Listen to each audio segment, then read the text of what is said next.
The light in Mio Aethelgard never changed. It was a perpetual amber hue that clung to the edges of the crystalline skyscrapers like honey. Elias sat in the high-altitude observation deck of the Kronos spire, his eyes fixed on the flickering data streams that mapped the city's existence. To anyone else, the city was a bustling hive of activity, but to Elias, it was a sculpture. He saw the fourth dimension not as a theory, but as a physical weight. Every movement of every citizen was already recorded, a long, winding snake of light that stretched from their birth to their inevitable, static end. But today, the math was screaming. Look at Sector 7. The display showed a playground. A group of children were suspended in the act of chasing a ball.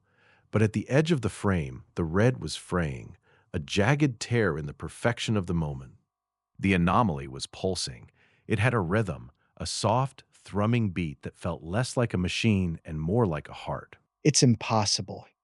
This specific moment, Tuesday, 4:02 p.m., had been stable for 3 centuries. But as he watched, one of the children, a young girl with braided hair, seemed to turn her head. It was a movement of mere millimeters, but in the block universe, it was a cataclysm. Suddenly, his headset crackled.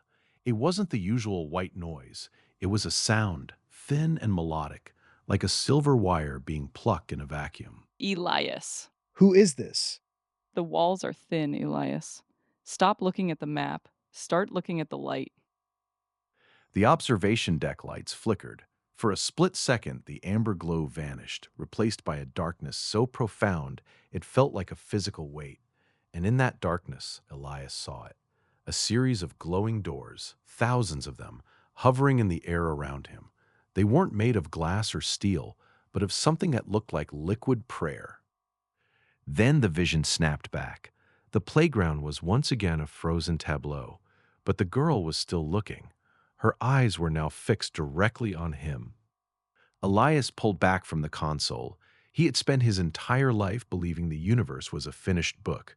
But the voice, the girl, the doors, they suggested that the book was still being written and that the ink was still wet. He looked back at the screen one last time. The girl in the playground smiled.